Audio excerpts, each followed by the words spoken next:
we are. And usually I make this thing buzz. So anyway, welcome. We're so glad to see you all here. And you are in for an afternoon of learning and probably a little bit of laughter and delight. And anyway, we are so glad you are here. And I am delighted to welcome Dr. Hélène Dallaire. And she has a title longer than she is tall. It's Earl S. Calland, Professor of Old Testament and Semitic Languages and Director of Messianic Judaism Programs. I had to write it down or I would not remember all that. Anyway, she joined the Denver Seminary faculty in 2006. She's an ordained minister. She's written lots of books. She teaches. She's a professor. She's a friend. And she travels. And she's an extremely wise woman, very educated and knowledgeable. And we will all learn so much this afternoon. We're just delighted to have you here. Thank you so much for coming. And yes, Justin. We'll pray. Yes. Thank you. Let us pray this morning our prayers of blessing and a deep sense of Holy Scripture fully being in our midst this morning. Bow with me. God, today we take particular notice of your written word, of how it was written down and handed down throughout the ages, how it's been unrolled and re-rolled over and over again, both literally as well as within our souls. God, we ask that as we consider these ancient writings, that you will allow them to speak anew to us today, that knowing information will turn into formation of our hearts and our minds and our lives today. We thank you for long titles because we know that they have been earned, that they are a privilege to carry and a responsibility. And we thank you for this wonderful woman that you have gifted, that you have given her mind and her heart and her mouth the ability to speak into our lives today. We praise you in all of these things. In Jesus' name, amen. Amen. Amen. And without further ado. Thank you. Shalom. Okay, it's on. Tov. Well, as first of all, thank you very much for inviting me to come and speak. I always found a very eager community of learning in this church. And so I'm very thankful for that.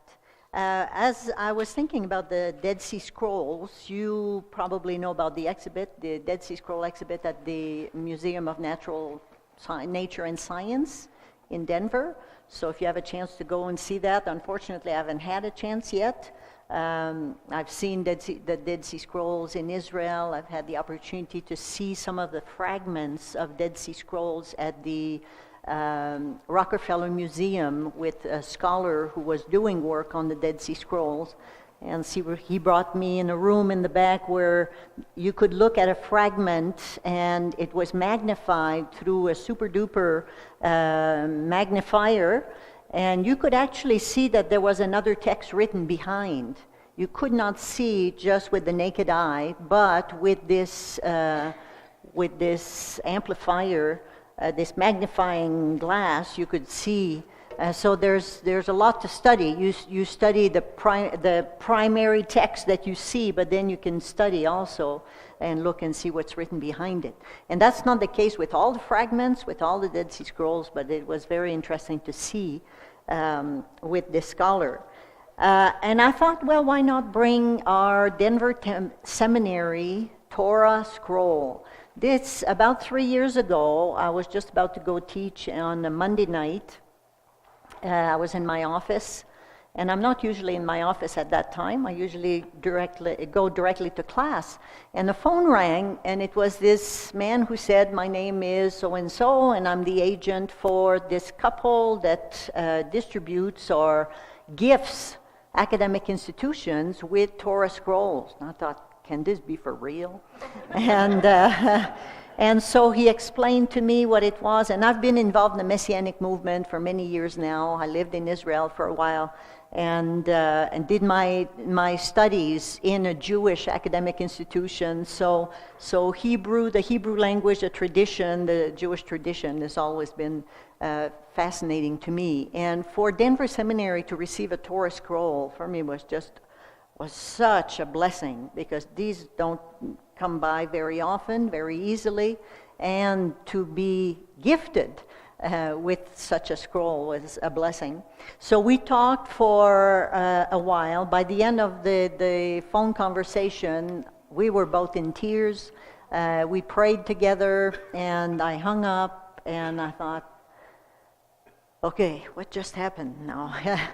And so I knew that with this kind of gift that it would have to go through the administration.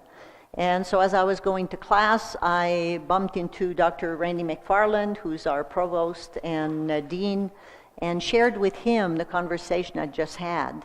And so, there's a little skepticism. Is this really going to happen? So I was a bit skeptical, and he was a bit skeptical, but we proceeded forward. And so it took about a year for us to end up receiving this scroll. We have the history, as much as is possible to know of the history of the scroll. It was originally in Germany, from what they know. It made its way to a scroll collector in Israel. And the couple that purchased the scroll purchased it from this collector, and then they've purchased many scrolls and have given scrolls to many academic institutions. So it's a real blessing. With the students, I teach Hebrew, so it's great to be able to go in our scroll room in our library at Denver Seminary, and every Monday I have a little Torah service at noon for about 20 minutes. We pray a short blessing before we read the beginning of the Torah portion of the week. And so the blessing goes like this: Baruch atah Adonai Eloheinu melech haolam asher kidshanu bidvaro v'tzivanu la'asok b'divrei Torah. So blessed are you, O Lord our God, King of the universe, who sanctifies us by his word and has commanded us to engage with the words of Torah. La'asok b'divrei Torah, to engage. It's not just that you look at the Torah. It's really to interact with the Word of God. And then I do a little teaching on the Torah portion of the week. And then now I let the students find where the Torah portion begins, and we read together from the Torah portion. So when we were told that we would receive a scroll, we were given a certain dimension. So I ordered what they called Etz Chaim, the tree of life, Atzei Chaim, the two rollers for the scroll, because just having a scroll, you can't really handle it unless you're able to roll it. So I ordered that, and I also ordered the rollers from New York, and ordered this Torah cover from Israel. And so it says, Darkecha darkei noam v'chol netivotecha shalom. So her ways are ways of pleasantness, and all her paths are peace. And it's wonderful. But I received this, and then we received the scroll. The scroll was bigger than what we had originally planned, so it looks like it's wearing a miniskirt when I put this on, But it's cute. And got it. Because the Torah scroll is made of leather, you can't touch, especially the side where the text is written. So what Torah readers use is called a yad, or in English they call it a pointer. Yad means hand, and in Hebrew, yad, hand, goes from the tip of the finger to the elbow.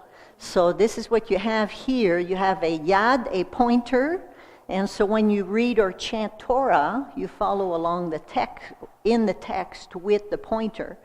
And so if you go to different congregations and they chant the Torah, whether it's Orthodox, Conservative, Reform, Messianic, they'll not follow along with their finger. They'll use the tools that go with the Torah.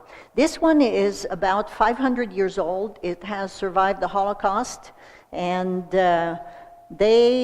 they are able to date a Torah scroll by the form of the letters, the traditions that they already know that come from different parts of the world, different Jewish communities. And so after they had looked at every word in the Torah and made notes of peculiarities, then they were able to say that it was from Europe and is approximately 500 years old. So it's an amazing gift, and and we use it. We use it when I'm on campus. We use it. Haven't been on campus much because I broke my kneecap in 4 pieces in January, and so I was in a leg brace, couldn't walk for at least a month, and now I'm 13 weeks post-surgery, and so I'm making progress. Thank God I'm here. And standing on 1.5 foot. And talking about the Dead Sea Scrolls is great to have a real scroll. So how many of you have ever seen a real scroll before? You know, some of you may have seen in a congregation or in a museum, or seen in Israel, seen the exhibit. And so it's a blessing. You can come after and see it. I can talk about the scroll, how they make a scroll, how they write in the scroll. There are umpteen laws that scribes have to follow in order to make a scroll. First of all, kosher, accurate, and all these types of details. So that's a whole nother presentation. On Thursday night this week at Denver Seminary, there will be another presentation on the significance of the Dead Sea Scrolls for Christianity, and the presentations will be made by Dr. Rick Hess, who's an Old Testament professor. He's chair of our division. Dr. Craig Blomberg's a New Testament professor. He's chair of the New Testament department, and also a professor. His name, can't remember his name, but he is a scholar also on Dead Sea Scrolls, and he's from the Mormon Seminary or Mormon University in Utah. The Mormons have done a lot of work in Dead Sea Scrolls. They actually have a campus on the Mount of Olives just below the Hebrew University in Jerusalem. So there's a lot of good scholarship coming out of the Mormon scholars, and especially in the area of Dead Sea Scrolls. So before we look at Dead Sea Scrolls, I wanted to think a little bit about scribal traditions. What do we know about texts and scribes during biblical times? We can jump into Dead Sea Scrolls, but there's background information that helps us understand what was going on as far as scholarship or written text in the ancient Near East. Now, you see 4 of them on the screen. The one at the top on the left is written in cuneiform. This one is a Sumerian tablet, a small tablet. We have tens of thousands, probably hundreds of thousands of tablets in different languages now, in Babylonian, Sumerian, Babylonian, Assyrian, all the dialects of each one of these, and in Ugaritic, which is cuneiform, but it's a different script. And so this was part of, we have a lot of texts that are connected with the Bible that are written in cuneiform. For example, the third campaign of Sennacherib is written in Assyrian, because he was the Assyrian king. And in the third campaign of Sennacherib, he talks about the campaign in Canaan, and he talks about coming and taking the cities of Lachish, Ashkelon, Ekron, all of these cities that we know were part of Israel at the time, during the time of the Assyrians. So it's interesting to read this and then read in the biblical text what was happening when the Assyrians came into the land of Canaan. So reading texts like this. We also have the Babylonian flood narrative written in cuneiform that has some correspondence to our biblical flood narrative, creation narratives, and those types of things, and all written in cuneiform. The one below, the large gray and white, this is the Siloam inscription. If you remember in Chronicles, you have a portion of Chronicles that talks about the tunnel that Hezekiah had built when the Assyrians were coming. And in order to besiege a city, what they would do is cut off the water source. And so what Hezekiah did is he charged some men to go on both sides of the mountain from the source of the water and to dig until the water could flow inside the old Jerusalem, or the old city of David of the time. What they did is the tunnel was built and they were able to have water. And this inscription talks about how they did it. It talks about that the men were at both ends. They picked and sometimes were going higher, lower. So one of the wonderful things to do in Jerusalem is to walk through Hezekiah's tunnel. And sometimes you have water up to your knees or your ankles, or it's of course you have to have a flashlight or something, because it's about a third of a mile under the mountain, and it's really an amazing thing to see. And you can still see the pick marks on the rock. And at one point, the inscription tells us that one group of men heard the other group, so they redirected and then ended up meeting in the middle, so then the water could flow. So it's very interesting to have their writing, their inscription, that was found in the tunnel, written in the script that would have been used at that time, and which is the Paleo-Hebrew script. And so we have that. So we know they were literate enough to write these types of inscriptions. On the right, it's the Moabite stone. Moabite is very similar to Hebrew, but it has peculiarities, and we read a lot about the Moabites when we read the Old Testament. They're there constantly. Moab is part of Jordan of today, so it's really right across the Jordan. And so Israel and the Moabites had a lot of interaction, sometimes positive, sometimes not so positive. And so this text is also written and tells us this is probably 7th century BC, and shows us how literate the scribes, and probably a lot of the population was much more literate than what we think. Did they really know how to read and write? There were a lot more people who could read and write than in Mesopotamia, because in Mesopotamia, their language, the little stone on the left, was so much more complicated than writing Hebrew. So as soon as they were able to have Hebrew or a simple alphabet, and then it made it much more possible for people to learn to read and write in the ancient Near East. And then the one on the right at the top is a portion of the Dead Sea Scrolls. We're going to see this again later, and when we talked about, are there mistakes in the Bible? And are there mistakes in the earliest text that we have? You think we do? All right, well, we'll see a few. And so this is kind of, when you think of the Bible, what I love about studying the ancient Near East is that you study texts that give you a background of the biblical characters, biblical events, locations, all of these things that were part of their lives, the cultures of the ancients in Canaan and outside of Canaan, and how was the interaction between the people of Canaan, the people outside of Canaan. And so, reading these texts really, it's like taking color pencils, and you color your whole page with, and then all of a sudden you get this wonderful picture of what was really going on. And so, what types of materials was being used at the time during biblical times?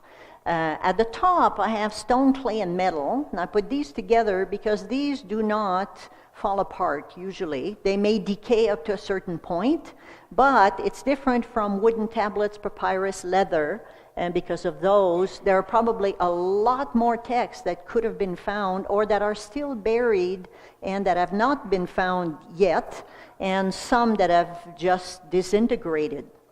Even at Qumran, they've actually found some new caves recently, in the past couple of years, and they haven't found scrolls, but they found artifacts.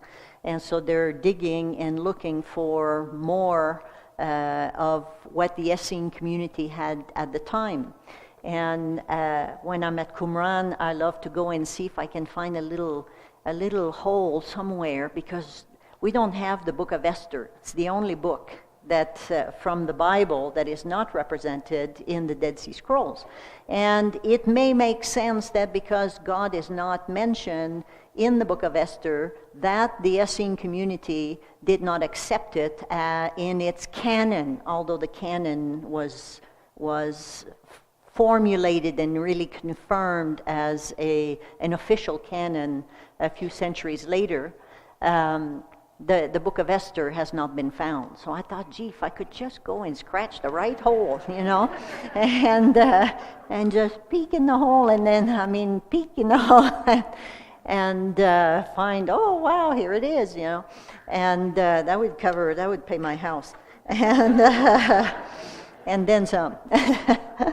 So these are all of these things, and it's interesting when we look at biblical text to see how a lot of these materials are actually mentioned in the Bible, because people were told to write on materials that existed at the time. So scribal traditions that we have in the Hebrew Bible, there's a lot more than what I'll share here, but in the second millennium, and it's interesting to see what was used in the second millennium. Second millennium, we're talking about Abraham, Isaac, Jacob. We're talking about Moses, we're talking about Joshua, the judges, and then we have first millennium, then we have the kings, we have David, then we have Saul, David, Solomon, and the divided monarchy. So even in the second millennium, we find that we have very specific instructions given to write on specific types of material. And also in the first millennium, in Isaiah chapter 8, we're going to actually look at these verses. And in Jeremiah, which I find very interesting text, and we often read that and think what was really going on in that chapter. So first, let's look at Exodus chapter 34. Which is after the law was given and after Moses got mad, threw the first set of tablets down and they broke. And so then the Lord said to Moses, write down these words, for in accordance with these words I have made a covenant with you and with Israel. So he wrote on the tablets the words of the covenant, the 10 Commandments. Now, Luach can be tablets. How big, we don't know exactly what that looked like and what script. Now this is earlier than anything that we have written in Hebrew. So what exactly did those tablets look like? What was the size of those tablets? And we know that if they had to fit in the ark, you couldn't have all the laws. You could have the Decalogue, or at least a few words of the Decalogue, the 10 Commandments, the first few words, or all the words of the Decalogue, but you can't have all the law, because the Decalogue is given in Exodus chapter 20, and then 21 to 24, you have the fleshing out of the law. Then you have more law in Leviticus and more law in Deuteronomy, and so what does it mean that he wrote the law of Moses? It's probably just the 10 Commandments, but what that looked like, we don't know. The tablets were probably not that big because they had to carry them. They had to place them in the ark. So what was it when we talk about the law of Moses? It's much bigger than the 10 Commandments, but when he wrote the law, it's very specific things that that are at the base or the foundation of all the other laws. So Moses wrote. So he was literate. Now we know that he lived a privileged life in Egypt. So he was, his life was spared miraculously through the midwife who refused to kill him, through Pharaoh's daughter who took him in. And so looking at Moses' life, very interesting. God was preparing him in order for him to be able to become the leader at the age of 80. So if you're 80, be ready for a new beginning in your life, It's never too late for a new call. And God provides the energy, provides all the details. So I love looking at his life. I think, 40 years as a shepherd in the wilderness, he just kind of, it's not an easy job to be a shepherd, and you're alone and you're with the sheep, and it's a dirty job, and you're out there in the wind and the elements But when God said, hey, you, I need you. And he says, oh, not me. Pick somebody else. And so you can look at all the arguments that are very interesting. Very different from Abraham. Because God said to Abraham, go. What did Abraham do? He went. So we don't have this argument. So very interesting call. So God was preparing him in many ways. And I think that the fact that he was literate, he was trained to be the leader, understood the Israelites, and so he was told to write on tablets. So the next one in Joshua, which is also from the second millennium, now Joshua 8, we're now in Canaan. So there in the presence of the Israelites, Joshua copied on stones, Evan, the law of God, of Moses. And so stones could have been just stones were used a lot, collected to build an altar as a memorial for God, or stones, something was engraved or written on the stone. So it's a different word than the tablets, the luach, that we find with Moses. So copied on stones. What was copied? Was Exodus 20 to 24 or Leviticus, or probably not, just the basic commandments that Moses had written on the tablets. And then later on in chapter 18, they're in the land, but not every tribe has received its inheritance. So it says, verse 8, as the men started on their way to map out the land, Joshua instructed them, go and make a survey of the land and write a description of it. Then return to me. So the men left and went through the land. They wrote its description on a scroll, a sefer. There are different words that are translated scroll. And sefer can be a book, can be a document, can be, what is it that was used? We don't know exactly what was used, but probably not a scroll like this yet. That's coming. And so we see here that not just the leaders were literate, but you have the officials were literate also, because they're the ones who go out and they're the ones who record the survey. So we end up having a description of the cities, the towns, and the places where the land that still needed to be inhabited. And so now we go to the first millennium. Isaiah is 8th century prophet, so in the 700s. And in verse 1 it says, the Lord said to me, take a large scroll, a gilayon, which is it's translated scroll in English, but gilayon is a term that refers much more to a hard metal, a shiny object, or an object of glass or something that could have served as a mirror. And so it's not a sefer, and so it's specifically gilayon. And write on it with an ordinary stylus. Write what? Maher Shalal Hashbaz. What's that? The name of his son. How many of you are looking for a biblical name for your child or grandchild? Here's a good one. And actually, you could do 4 children with this name. And Maher Shalal Hashbaz means quick to the plunder. And so somehow it may have been prophetic of what was going to happen with the Assyrians. Because it's during Isaiah's time that you end up having a lot said about the Assyrians are coming to bring judgment as the hand of God. So here we had tablets, luach, we had sefer, a document of some kind. We have gilayon, a hard object. And then in Jeremiah, very interesting chapter, where verse 2 says, "This word came to Jeremiah from the Lord. Take a scroll, a Megillat Sefer, and write on it all the words I have spoken to you concerning Israel, Judah, and all the other nations." So Jeremiah called Baruch, son of Neriah, and while Jeremiah dictated all the words of the Lord that the Lord had spoken to him, Baruch wrote them down on the scroll. Now a Megillah, this is a Megillah. It's a real scroll because this comes from the root gil or galal, that means to roll. You know, we find this used in many ways in Joshua, where God says, Gilgal. This place is named Gilgal, and this is the place where I have rolled off of you the reproach of Egypt. So it's used in very interesting ways. So when you look at a scroll, here it's a specific type of scroll, a Megillah, one that rolls. And so Baruch said, you know, how do I do this? Then I sit down and write. And so and then what would Baruch do? Baruch went to the people and read the scroll. He read the word of the Lord to people.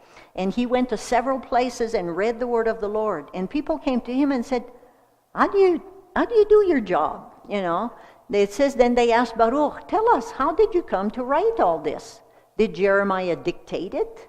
Yes, Baruch replied. He dictated all these words to me, and I wrote them in ink on the scroll, Sefer.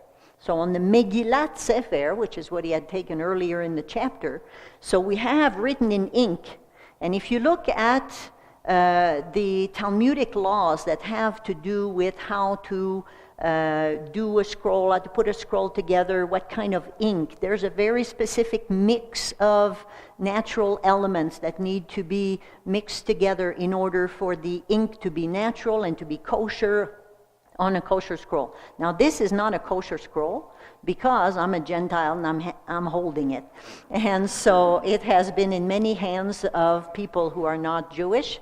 And plus we don't know of its origin, we don't know of all its travels, so it's okay to come and look at it, even touch the outside to see how soft it is, because it's animal skin. And over the years it rolls even better, because it softens, and now it's centuries old. So in the biblical text, we have a lot of the tradition of writing. Writing in the second millennium, writing in the first millennium, having scribes, scribal schools, people trained to write, dictation. You know, some of you probably remember the shorthand of long time ago before the computers. And so Baruch just listened and wrote down what Jeremiah told him to write down. So here we see that we've come now, Jeremiah is 7th century, so 600 BC. Already we have from 600 BC, we have scrolls that are rollable scrolls, Megillat Sefer. And so then we have Ezra. We know he's a scribe. He reads from the scroll also. He reads the law of Moses to the people. So we still have we see the use of scrolls in the later centuries until the discovery until we have what we have from the Essene community at Qumran. So let's now go to the Dead Sea Scrolls, after having given a little bit of background on writing.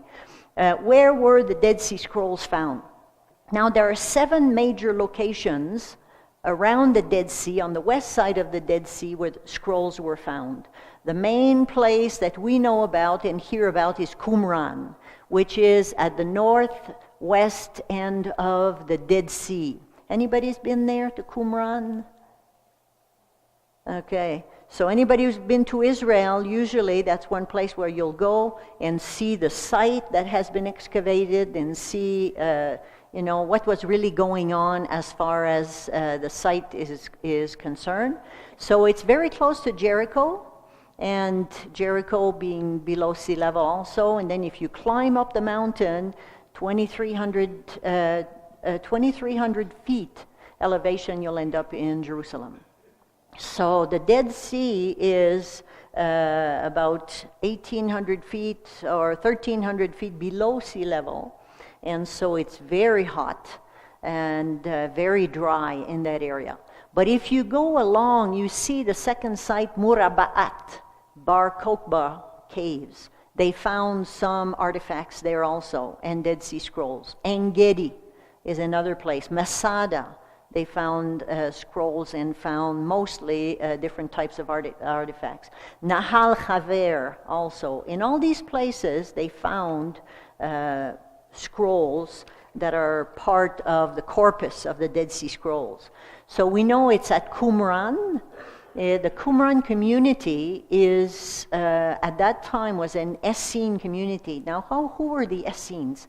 They were religious Jews who had difficulty accepting the Judaism of Jerusalem that was led by the Pharisees and the Sadducees. So they struggled with their rabbinic interpretation and enforcement of the law of Moses and the culture, the religious culture of Jerusalem. So the Essenes were a much more monkish type religious group that wanted to preserve also the Torah and wanted to preserve the writings more than the Torah. The prophets also in wisdom literature. So what they did is they ended up developing a site close to the Dead Sea where they could do their work in copying scrolls and living their monastic type life. There were a couple of sites, one of them Qumran, and then Ein Feshka is another site very close by where you actually had families. In Qumran, it was mainly the religious male inhabited site with the scribes and the. So it's possible that their families, their wife, children, lived outside at Ein Feshka, close by. They found some. In that area, they found some cemeteries where there are children and women who had been buried who came from that area. Ain means a water source. It's either a river or it could be a very small river, Ain Feshka. So it means that people will go where there's a water source because it makes sense that that's where they're able to live. Now, if you go to Qumran, you can see some channels that have been built from the cliffs that go up in the Judean hills, and they've been built to bring any water, any moisture from any water source in the mountains and to bring that down into the town. And for all kinds of reasons, and one of them was because they had to take ritual baths before you do a lot of religious practices. So you have quite a few ritual baths at Qumran. You have them all over Israel. But at Qumran, you could see that this was very much part of their purification before they did their work. Okay. Sorry. Okay. It's only a bath. Okay, good. Let's move on. All right. And it's interesting to see where they carved the ritual bath in the rock, and you have these holes where those channels of water, because it had to be moving water. When you take a bath, a ritual bath, it had to be living water. It couldn't just be that the water stays there all the time till the next person. And so that's why they had these channels built to always bring flowing water and fresh water in their baths. Now here's a picture of some of the caves. Cave 4 was the cave that had the most information, the most scrolls. That probably about 500 partial and full scrolls came from Cave 4. And you had also scrolls in other caves, some more than others. But So how did they come about to find these? So you may have heard the story about the shepherd, the young shepherd boy who was shepherding his sheep, and one of his sheep or goats ended up going. And you know, when goats are really good at climbing the edge of mountains, you know, and you think, how can they stay on this little ledge? And but they'll climb anywhere. And one of them had gone into a cave. And while there are other stories that totally omit the goat or the sheep and just say that the young shepherd threw a rock. And why would you throw a rock in a dark cave? Eh? Make sure that what? Exactly. Make sure nothing's in there. No bats. Well, there are bats in there. You can go today and you still have bats in there. And or no animals. They used to have leopards, lions. You read about those animals in Scripture, that you had these. So they could definitely hide in there or sleep in there. And actually, a friend of mine was just beginning to date a friend in Jerusalem. And what they decided to do one day is to go to En Gedi. En Gedi is south of Qumran, on the edge of the Dead Sea. And they sat on a big rock, and, you know, it was all beautiful and romantic and wonderful. And all of a sudden, a leopard walked in front of them. And so you rarely would see those animals. You see a lot of ibex, you see a lot of different types of animals, but leopards, there are probably not too many left. And so that kind of put a damper on the date. I think they went back to Jerusalem quickly. But the young shepherd boy threw a rock, whatever he threw. I mean, rocks are everywhere in Israel. And you wonder why on the news you hear about people throwing rocks at each other. It's because that's the cheapest form of weapon that you can find. You just have to bend down, pick one up. They're everywhere. And because Israel is really just a big rock. And so he threw the rock, and he heard something break. So no animal came out, but he went in and saw some of this pottery that you see there. Some of them were empty jars where the lid had been removed or had been broken, and some of them were still full jars with scrolls in them where the lid was still on it. And so the boy took that to other Bedouins. He was a young Bedouin, and they made their way to Bethlehem to an antiquities dealer who ended up contacting the Eastern Orthodox monastery in the old city of Jerusalem. So the archbishop ended up looking at the scrolls, and then a professor at the Hebrew University, Professor Sukenik, ended up finding out about it. And what's interesting here is that this was around 1947 when this was developing, and it was when Israel was declared a nation, a state. And so therefore the political tension was very high. And so when Professor Sukenik heard about the scrolls that they had in Bethlehem, he asked his son, who was the head of the Haganah, and that was the unofficial military that they had as people were coming from Europe after the war. And so he asked his son, should I go to Bethlehem to look at this? And his son said, no, it's way too dangerous now, and you have to go through checkpoints. So, of course, Dr. Sukenik went to Bethlehem. And so he went and looked, and he saw beautiful Hebrew text. And so the scroll that he was able to retrieve and bring back to Jerusalem was placed in a shoebox. A Bata shoebox. That's actually a Canadian company, so I'm very proud of my heritage. And we're connected to the Dead Sea Scrolls. And so he brought that back to the Hebrew University and showed it to other scholars who were there. And they saw that this was probably something extremely rare. And what happened is the Bedouins and the antiquities dealers were willing to sell those artifacts and those scrolls that they were finding, but they had no clue of the value. They had no clue of what they meant, so they sold them for peanuts in comparison to what you would pay for a fragment, a real fragment today. And so the text, they found that the texts were written in 3 languages, in Hebrew, in Aramaic, and in Greek, which makes sense. And the texts are not only biblical texts, they're the literature of the Essenes of the time. We'll talk about that in a minute.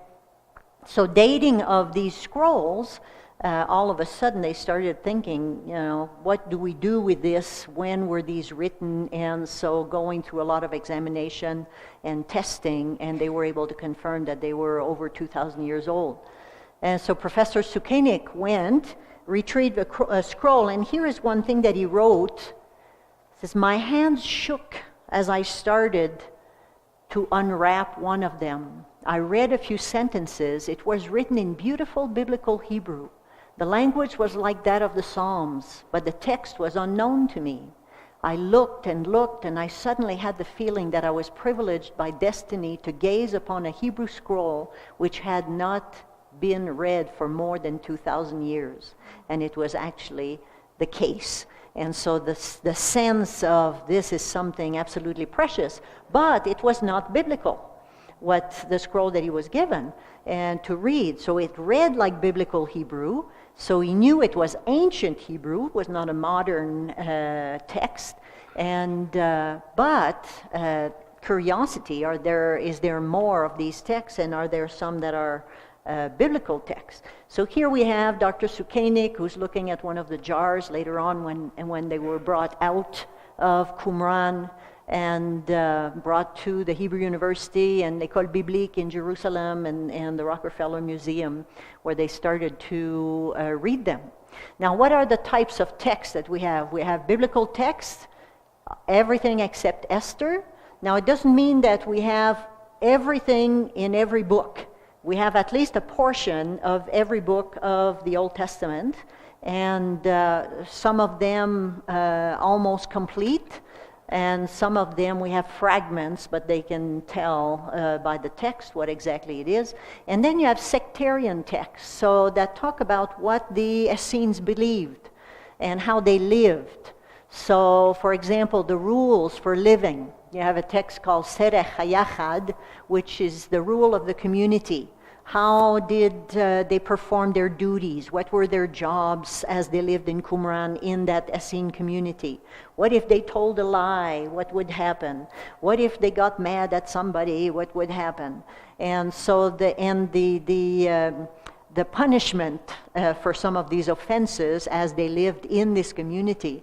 So a very interesting text to read. Biblical commentaries, commentary on Hosea, commentary on Habakkuk. So in other words, how the rabbis interpreted the text during that time period. And then we have apocalyptic literature, for example, the War Scroll, and that talks about the end of times and the wars that will take place. And they're not biblical texts, but that was their eschatology, if you want, their end-time theology. And liturgical works, so you have psalms and hymns. We actually have Psalm 151. And because we have in the book of Psalms of Qumran, we have a psalm that is not in our Bible. So it's become 151 because we only have 150 in our Bible. So, and hymns, hymnals. So you can see the liturgy, what they believed, how they lived, what their relationship with God would have been at that time. And so they were trying to go back to much more of a pure Judaism, the Essenes, than the Judaism of what was going on in Jerusalem and in other major religious sites. Now, after they found them and discovered the value, then people, of course, were very interested and started taking efforts into retrieving text. So here you see how easy archaeologists had it. And they had to build pulleys, and they had to climb the side of cliffs in order to be able to reach caves, or to see if there were caves that they could not see from a distance. And so you have archaeologists here suspended in air trying to reach one of the caves that could not be reached any other way. So it was very difficult work, but worthwhile work. And here you have some who are doing like the goats and trying to reach caves by just doing their climbing on the side of the cliff. And so everybody was interested once they saw the value, because a lot happened at that time. All of a sudden, when they discovered that they were at least 2,000 years old, then you think, okay, this connects what we're actually practicing now and what our canon of Scripture is now. We can see that 2,000 years earlier, they had the same text. And so until the discovery of the Dead Sea Scrolls, they didn't know that. They didn't know how accurate the biblical text was. So now the discovery of texts that were 2,000 years earlier made a big difference in how the Bible could be interpreted. Was it really believed in that way 2,000 years ago, or were there changes? There are minor changes, but basically the same text.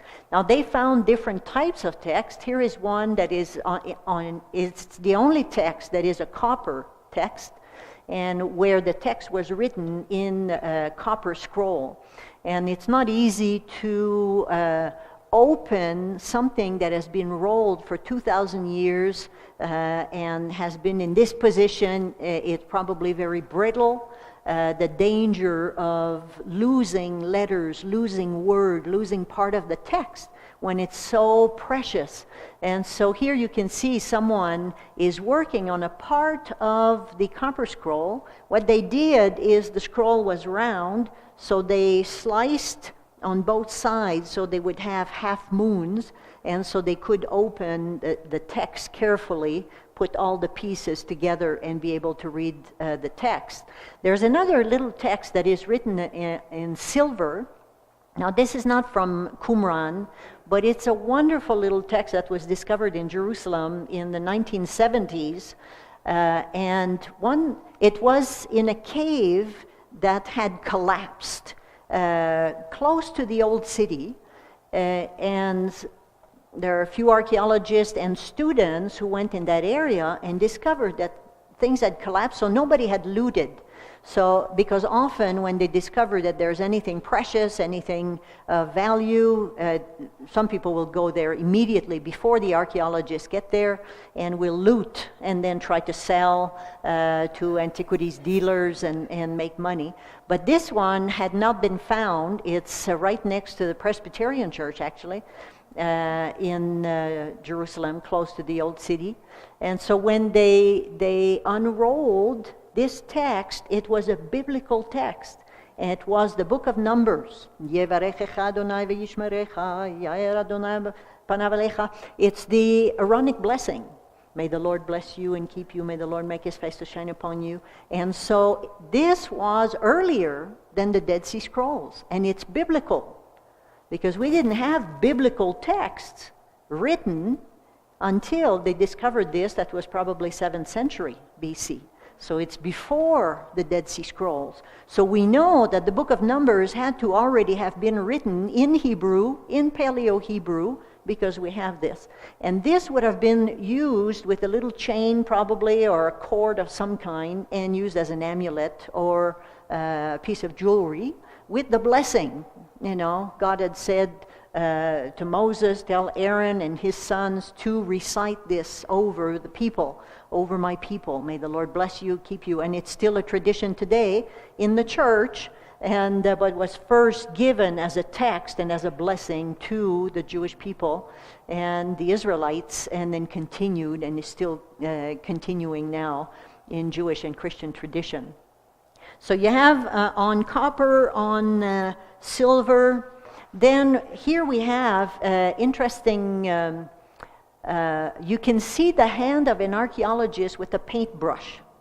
And so when you find something in situ, means on site, you don't just dig a hole and try to get it out. Usually when you do archaeology, you have to dig horizontally. You don't just find something and then dig a hole around it and have a hole in the room or something.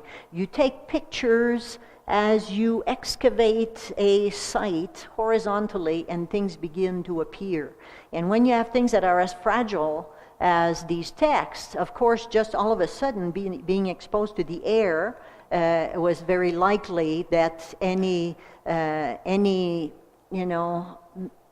mismanagement or any handling of the text could destroy some of the text, and because they would fall to powder, some of them.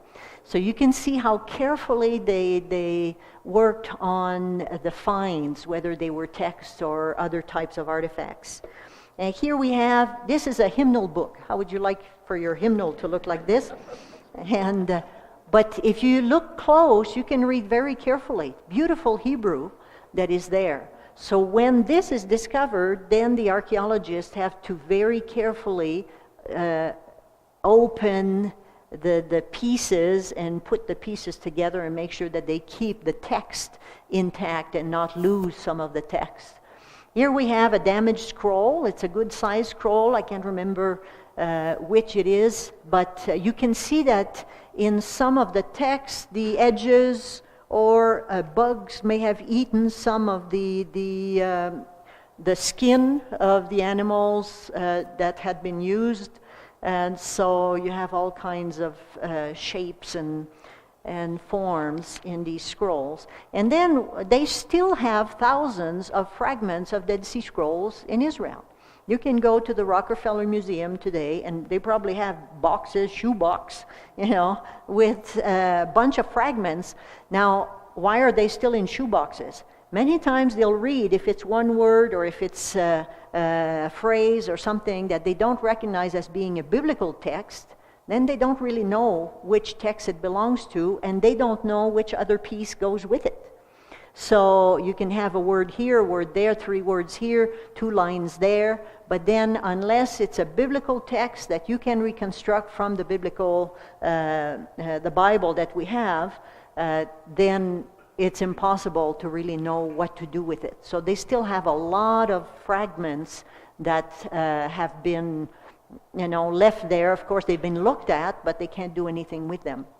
It's interesting in the translation of the text, when they found them, they found Dead Sea Scrolls between mid-1940s to mid-1950s, because they went and looked in the area of the Dead Sea for about 10 years until they thought that they had possibly exhausted all the caves that they had that would have text in them. And so what happened is those texts were taken to Jerusalem, to l'École Biblique, which is the Catholic school, seminary in Jerusalem. It's a very good school. And they had about 12 scholars who were working on those. But they were scholars who were professors who were teaching already and had full loads and full lives. So until the 1980s, nobody had access to the Dead Sea Scrolls. So people had a lot of questions. Is there anything related to Christianity? Who were the Essenes? What were their texts? What from the Bible do we have? What don't we have? And scholars got a bit miffed that nothing was happening. So at the Hebrew University, Professor Emmanuel Tove headed a committee of scholars, of about 1,000 scholars from different institutions from around the world, who began to have access to the Dead Sea Scrolls and work on them. And that took a little bit of time, and one of the professors who worked on the Dead Sea Scrolls, Professor Wacholder, was at Hebrew Union College, where I did my studies. He became blind, but he knew all the texts by heart. He was an amazing, amazing man. One of his doctoral students, Dr. Marty Abeck, was encouraged to begin publishing so everybody would have access, not just scholars. And so he did something very, wrong politically by publishing a lot of Dead Sea Scrolls that had not been made available to the public. So that just came in the 1980s. So then, and that was very controversial, what he did. So that was 40 years of people waiting, saying, what's in them? What's in them? We know they're valuable. We know that they're 2,000 years old, but, you know, how can they help us in our scholarship, in our biblical scholarship, Old Testament, New Testament, Judaic studies, all of these things. So, 1980s, all of a sudden, things begin to be published and everybody had access to them. So now you can go online and have access to all the Dead Sea Scrolls and look at them in Hebrew, look at pictures of the text, look at the translation, see who's done the translation, and really study, whether it's for linguistic purposes, study for Hebrew, Greek, Aramaic, or to study the text, the contents for theology or for any other purpose for biblical studies. Now, one thing that they found are pieces of wood that were part of the desks that the scribes were using, and they were covered with leather, and so there is ink that was in the leather, and that showed them that these were the covers for the work desks that the scribes were using at Qumran to copy the scrolls. And so they reconstructed a lot of them. They took the pieces that they had and put them together. And then an ink jar that had remnants of ink of that time period. And so with the carbon dating now, they can date things and go back for quite a while. So finding the tools that the Essenes were using in the places where they were using them, and finding scrolls that were connected with, so it builds this amazing story or amazing picture of what was all of a sudden provided for biblical research and for biblical studies, and for really confirming that the biblical events took place where they did, when they did, and that tradition was a solid tradition in Judaism and in the church. Now, here's a room where the Dead Sea Scrolls were brought. I believe that's at l'École Biblique. You can see on the tables a lot of these texts are spread out. But this was, at first, they were in rooms that were not, that had natural light that could damage the text or fade the writing even more. So eventually they build the museum in Jerusalem that houses the Dead Sea Scrolls, and they have the right temperature and the right dryness, and or else they could lose some of these texts. And one reason why in some of the exhibits, when they travel with the Dead Sea Scrolls, they have to think about that. They don't carry all the scrolls. First of all, it's way too much, but they also have to think of, in the exhibition, they have to be able to monitor the light, the dryness or the humidity level and all of these things. So at first they were in these rooms, and here's a Roman Catholic priest, one of them who was part of the original team, putting the fragments together, trying to build the text. And here's another scholar who was doing his work. It must have been absolutely fascinating to be the first to see these texts and be able to read when you're a Hebrew scholar, and all of a sudden you have access to this very precious information and artifacts. Here is a picture of a portion of the Isaiah scroll. One thing that's interesting with the Isaiah scroll is that until they discovered the Dead Sea Scrolls, you had scholarships that divided the Isaiah text into 3 books, 3 Isaiahs. And it's understandable that people would do this because Isaiah talks about Sennacherib, 8th century, talks about Nebuchadnezzar, 7th century, talks about the Persian king, 5th century. So how do you end up with a scroll that actually deals with all these centuries in the same scroll? So people had divided them and say they're different Isaiah. So with this, the scroll was 66 chapters. All the chapters were there. So you think, wow, so what was their understanding 2,000 years ago about the book of Isaiah? See, this challenged what scholars had come to in their study of the book of Isaiah. So was what Isaiah, 8th century prophet, right? Was it prophetic when he used other names, or was it a tradition of the school of Isaiah that continued and everything ended up being in one text? And so that all of a sudden created a new outlook on Isaiah, on how to look at Isaiah. Here we have part of the commentary of Hosea. You can see that the Hebrew is very clear, beautiful.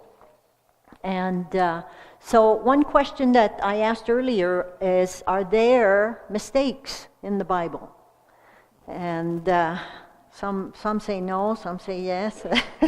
And that's not unusual that you have both together. But what kind of errors do you have? When you copy something over and over and over again, you can make mistakes, and they did make mistakes in the Dead Sea Scrolls. So that's why in the Talmud you probably have about 1,000 rules for scribes to follow when they copy a new scroll. Because what if you make a mistake like this? What if your ink is not perfect? What if you tear the paper? What if, it covers just about everything. But one thing is, if you make a mistake, you can scratch out the mistake and write in its place, or you can cross it out right above it, depending what it is. But if you make a mistake in writing the name of God, Yod, He, Vav, He, which is the covenant name of God in Hebrew, the tetragrammaton, then you cannot erase it. Cannot scratch it out, you cannot cross it out, and you cannot destroy a scroll. So what they do, that's the end of that scroll. So they bury a scroll in what they call a geniza. A geniza, a container, they put it in the earth. So it will return to the earth, but you are not allowed to destroy a scroll. And so when our scroll at Denver Seminary, but our Messianic congregation, if it becomes destroyed to a point where we can't use it, then we'll not throw it away, we'll not destroy it, we will bury it in a geniza, because it is the Word of God and it returns to the earth. So when they made a mistake, if they made a mistake in the name of God, then they had to stop, because you can't correct it. You can correct a lot of other things. Here are some types of errors that we find in early scrolls. Haplography, the omission of a letter. It's not a hard mistake to make. Ditography, the repetition of a letter. And what happens is it may mean that you're changing the word and it means something else. Because Hebrew is built on roots. 3 consonant roots. So if all of a sudden you have 4 consonants and you say, it must be a different root, or you remove the first one, you end up with a different root. And so these types of errors could mean that the translation will end up being different than what it should be.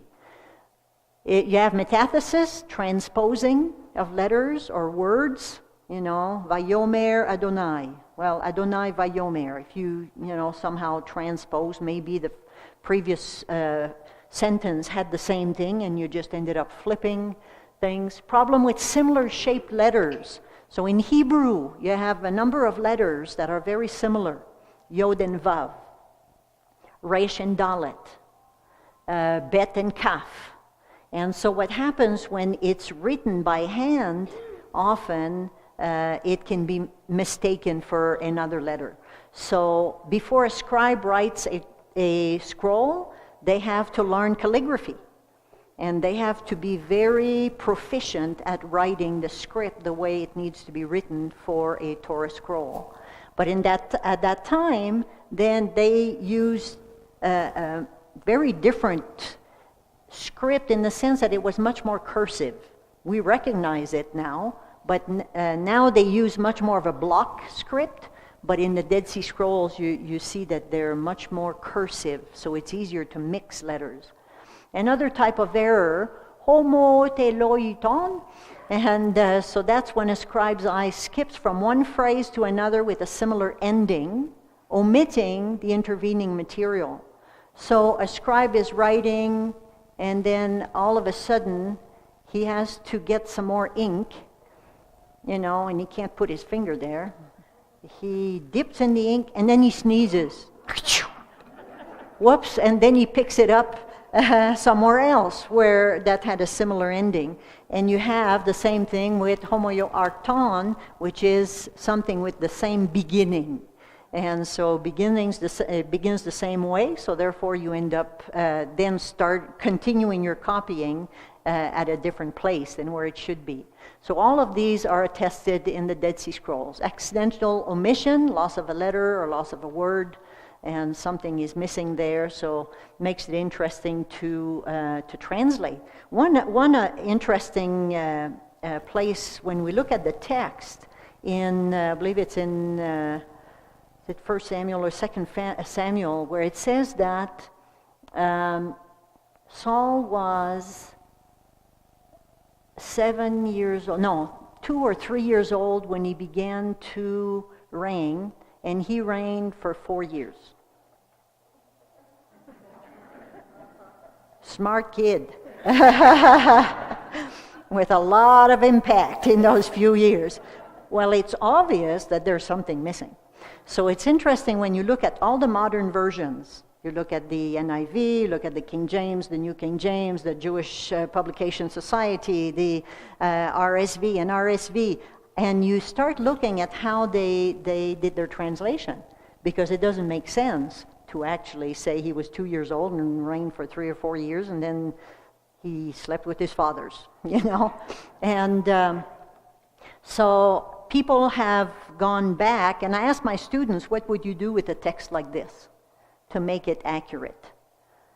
I say, okay, well, questions you need to ask is, what else is in the text or in the story or in the life of this individual that gives us a much better time frame? So you look at events or dates or how many times they celebrated the Passover every year, or Shavuot or some of the other feasts, or what else is provided there, and what makes sense in the chronology of the kings.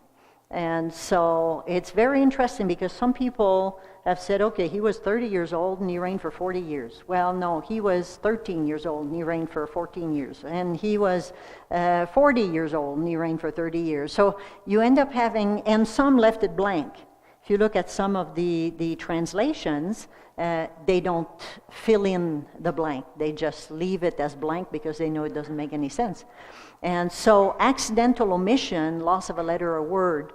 So there are places where we don't know exactly what should have been there because we don't have a text that has it there.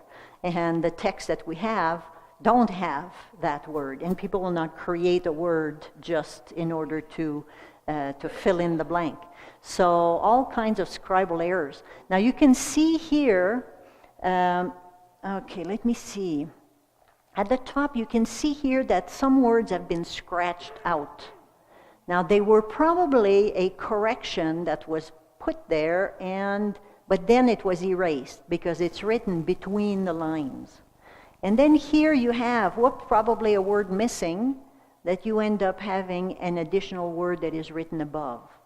And here also the same thing, written in between the lines, and something happened here that the scribe had to correct. And so you can see a number of possible corrections that have taken place and here also. Something was erased here and 2 letters are added at the top. So a number of types of ways to deal with ancient scrolls. And this is part of the Dead Sea Scrolls. And here you have also something that's missing at the top. Now, how do I know it's missing? Well, when you come and look at the scroll after, if you have time and want to do that, you're going to see that scrolls were prepared before they wrote on them. So margins are prepared. There are lines for very clear margins, and there are lines that are drawn, and instead of the letters sitting on top of the line, they're suspended from the line. So there's no line here. There is a line at the top of this text, and there's a line at the top of this text. But this is completely filled in the middle of the text. So this is the same text as what we had before, because we can see this error here. And so you can see how they managed to do some corrections as they scratched out or erased to the best of their ability. Now the next one, this is interesting because it is a text that is written in whoops, no, I didn't want to do that. Here. This script, all of it, it's written in Hebrew, but it's a typical Aramaic script that was used for both Aramaic and Hebrew in the Dead Sea Scrolls. But the name of the Lord, Yod He Vav He, is preserved in ancient Hebrew, in Paleo Hebrew script. Why would you do this? You do this in order to honor the name of the Lord. You keep it in its ancient form. And of all the Dead Sea Scrolls, there's one that's written completely in Paleo Hebrew, and it's Leviticus. And so all the other ones use the Aramaic script, but Leviticus uses the ancient script because it is so many times in it, it says, I am the Lord, I am the Lord, I am the Lord. You read, the holiness code is in the book of Leviticus. So a lot to preserve the name of the Lord in its oldest form, oldest script. And the next text, same thing here. This is all Aramaic script. It's Hebrew, and now you can see that the letters are hanging from the lines and that margins were drawn, and all of this is part of the preparation of the skin of the animal. Once it's dried and when it's cut in the right shape and the right size, then they prepare with all these lines. And here we have in Paleo Hebrew, Yod He Vav He, the ancient way of written the name of the Lord. Very different script from the rest of the script. So why? Because it is not just the name God, because you have God, Elohim in Hebrew, but where you have Yod He Vav He, which many times they read Yahweh or Adonai or Hashem, the name. They don't even want to pronounce it because they don't know exactly how it was pronounced. But just to respect the name of the Lord, then they preserved it in writing in the most ancient script. So, and as you see in the text, there are no vowels, no punctuation, and many times no word division. So it's all written together. When you come and see the scroll here, you're going to see that all that is written are consonants, and there are no vowels written there. And so between 500 and 1000 AD, you had a group of scholars in the Galilee, the Masoretes from the Ben Asher family, and they developed the whole system of vocalization of the text in order to preserve the sound or the reading of the text, so as the Jewish community is everywhere in exile around the world, and that everybody's reading the same thing. So now when I teach my students Hebrew, I teach with the vowels. Now you're going to see, I have a book here. This is actually you can see here you have all these little marks. Everything under, these are all vowels. Patach, Shva, Hirik, Patach, Hataf, Patach. And this is really nice block Hebrew. So when I put that on the screen, say to students, okay, can you read this? Yeah. First they panic, and second they look, and then they can read it because they know this vocabulary. But you can see that there's not a lot of space in between the words, and so you have to know what you're reading. You have to know your vocabulary. But here, this is vocalized. This is what we now read, and we have this both in the let me see. I'll come back to the other slide. The Aleppo manuscript, dated 900, is a full manuscript of Hebrew with all the vowels and a lot of the comments around it by scholars. And so this was the earliest until the discovery of the Dead Sea Scrolls. So there was 1,000 years difference between this vocalized text, which is the Hebrew Bible, and the text of the Dead Sea Scrolls, without the vowels, but same text. So, and the next one is what I have here, the Leningrad Codex, which is what we use at usually the Biblia Hebraica Stuttgartensia. That's what our students use, is the text from Leningrad. That's where it was found. So it's approximately 1,000 years after the Dead Sea Scrolls. Now, by this time, you have a codex. So it's a book form. You don't have scrolls anymore. So they put the text, they handwrote the text and bound them in more of a book form. So that's why it's a codex rather than being a scroll. Now, let me go back to this slide. So the importance of Dead Sea Scrolls. They're the earliest biblical text available to us, except for Ketef Hinnom, which is the little silver amulet from Numbers, chapter 6, verses 24 to 26. And then until the discovery of the Dead Sea Scrolls, the Leningrad Codex was the earliest complete manuscript. The Aleppo is earlier, but it was not complete. So that's why we use the Leningrad Codex in doing our study of Hebrew. And so, all of a sudden, our Bible is accurate. Our text is accurate. Our text is what the Israelite community used and the Jews used in as early as 200 BC and before that, because we know that the Dead Sea Scrolls are copies of copies of copies of copies. But we know that Baruch wrote in the 7th century, and others wrote earlier than that. So we know that the copies have been consistent, scribes have been consistent. So as far as other things that they found besides the scrolls around the Dead Sea, they found pottery plates during that time period. If you go to Qumran, you can actually see a lot of these pictures of these, and some of them are stacked over there. And then you have pottery of all kinds that showed cooking pottery, water containers of that time period, and the jar, the big jar in the back. One thing they found, I believe that's at Masada, wooden combs. And wood would have easily disintegrated over time period. So the fact that they found these and were still in one piece, were well buried in very dry conditions, were preserved. Sandals, don't have a lot of those, but that's one that they found also by the Dead Sea. And phylactery cases. You remember in the Shema in Deuteronomy 6:4-10. Hear, O Israel, the Lord our God, the Lord is one. Love the Lord your God with all your heart, all your mind, all your strength.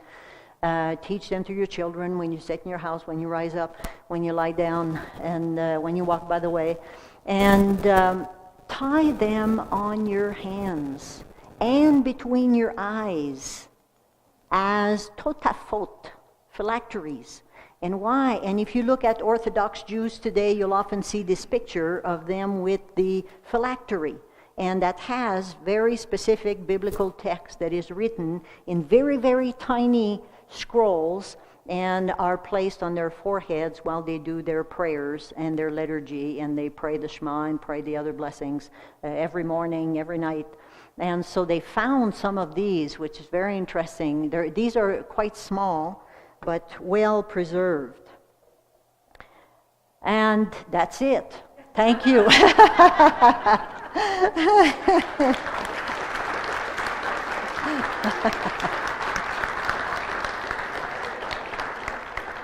Now feel free to come and see the scroll, and if you have questions, I can answer your questions, and it's a blessing to have it from the school. Shalom.